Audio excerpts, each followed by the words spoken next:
নমস্কার বন্ধুরা, আমি আপনাদের সামনে শ্রী প্রভাত। আজকে একটি উপায় নিয়ে এসেছি। এই উপায়টি হলো বোনদের জন্য, বৌদিদের জন্য। এই উপায়টি অনেক বোনেরা আছে, অনেক বৌদিরা আছে, অনেক মহিলারা আছে, দিনের পর দিন শুকিয়ে যাচ্ছেন, দিনের পর দিন দুর্বল হয়ে যাচ্ছেন, ডক্টর পর ডক্টর দেখাচ্ছেন, বেমার ভালো হচ্ছে না। সেই বেমারটির বিষয়ে আজকে আমি কিছু কথা বলবো।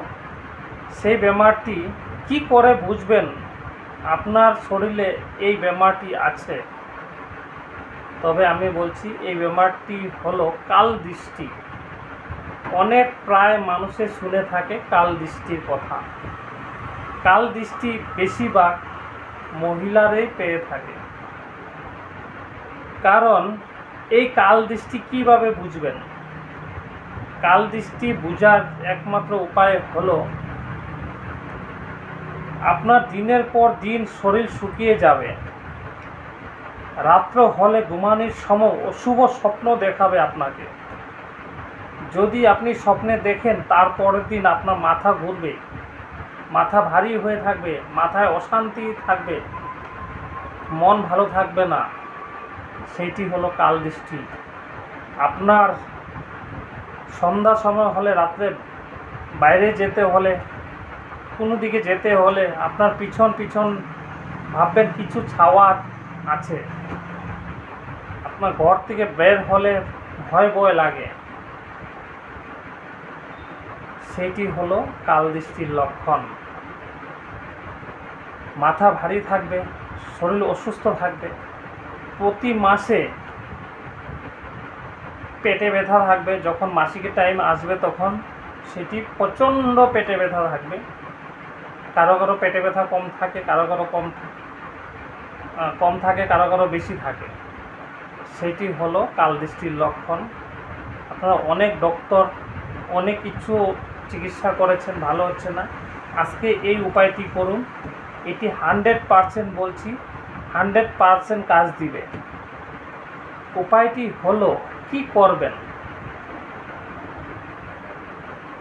1 নম্বর উপায়, আপনি একটি শালু কাপড় নেবেন, ছোটো দেখে শালু কাপড় নেবেন। শালু কাপড়ে অল্প শস্য দিবেন, ঝাড়ুর শলা দিবেন, ফিটকিরি 1 টুকরো দিবেন, রসুন 4 কোয়া 5 কোয়া দিবেন।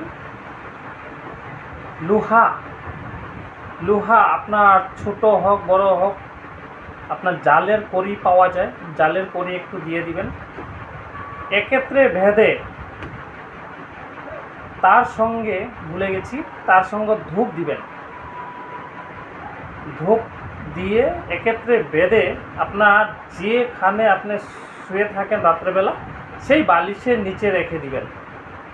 তবে আপনার এই অশুভ থেকে আপনি দূর হবেন। অশুভ স্বপ্ন দেখা আর চলবে না। আজকে করুন, কাল থেকে অশুভ স্বপ্ন দেখা বন্ধ। শরীর দিনের পর দিন সুস্থ হয়ে থাকবে। 1 নম্বর। 2 নম্বর হলো, শনি মঙ্গলবার ধুতরা গাছের শিকড়, গাছটি নিচে অল্প খুদে 1 টুকরা শিকড় বের করে নেবেন। কেটে 1 টুকরো আপনি তাবিজের ভিতরে ভরিয়ে মন দিয়ে মুখ বন্ধ করে কোমরে বেঁধে দিবেন কালো সুতা দিয়ে। আরও 1 টুকরা ডাইরেক্ট সুতোর সঙ্গে বেঁধে দিবেন। সেইটি হলো কোমরে দিবেন। আপনার দিনের পর দিন শুকিয়ে যাচ্ছেন কাল দৃষ্টির কারণে, আর কাল দৃষ্টির কারণে ধাতু যাচ্ছে, তার জন্য দিনের পর দিন শুকিয়ে যাচ্ছেন। সেইটি হলো শিকড়। এই শিকড় আপনার কাল দৃষ্টি সাহায্য করবে, ধাতুর জন্য সাহায্য করবে। শিকড়টি হলো মহাদেব বাবার কৃপার একটি শিকড়, ভোলানাথের শিকড়। সেই শিকড়টি আপনি ধারণ করবেন, আপনার ধাতু ভালো হবে, কাল দৃষ্টিও লাহে লাহে মুক্ত হবে। 2 নম্বর হলো, 3 নম্বর কাজটি কি করবেন? 3 নম্বর কাজটি হলো তামার তাবিজ অল্প বড় দেখে নেবেন। একটা তাবিজের ভিতরে অল্প শস্য দিবেন, ঢুকিয়ে দিবেন, ধুনো অল্প ঢুকিয়ে দিবেন। বাজারে ভান্ডারে পাওয়া যায় কাম সিঁদুর এনে অল্প ঢেলে দিবেন। 3 নম্বর, তার ভিতরে ছোট লোহার নাট একটি ঢেলে দিবেন। একটা তাবিজের ভিতরে এই কয়টি বস্তু ঢেলে দিবেন। লোহার নাট, কাম সিন্দুর, ধুনো, শস্য আর ঝাড়ুর অল্প শলা ছোটো করে ঢুকিয়ে দিবেন। এখন ঢুকিয়ে মুখ ভালো করে মুখটি বন্ধ করবেন মোম দিয়ে। পরে মোম দিয়ে বন্ধ করে এটি মোম জ্বালিয়ে বন্ধ করে দিবেন ভালো করে। সেইটি তাবিজটি আপনি গলাতে ধারণ করবেন। ধারণ করার সময় বলবেন, আপনার ধর্মের যে কোনো ঠাকুরের নাম নিয়ে বলবেন, হে ঠাকুর ঈশ্বর আজ থেকে আমাকে রক্ষা করো, বেমার যাতে গুছিয়ে দাও। সেটি আপনি বলবেন, বলে আপনি তাবিজটি গলাতে রেখে দিবেন। তাবিজটি কোন দিনে রাখবেন? শনি মঙ্গলবার হলে বেশি ভালো। শনি মঙ্গলবারে করবেন। শিকড়টি শনি মঙ্গলবারে লাগাবেন। আর বলছি যে আপনার বালিশের নিচে রাখবেন। এটি আজ থেকে করুন, তবে আপনার 100% গ্যারেন্টি সহ বলছি কাল দৃষ্টি চলে যাবে। সেইটি আজকে কাল দৃষ্টির জন্য বললাম। আগামীকাল আসবো আরও একটি বিষয় নিয়ে। রাধে রাধে, রাধে রাধে, রাধে রাধে বন্ধুরা।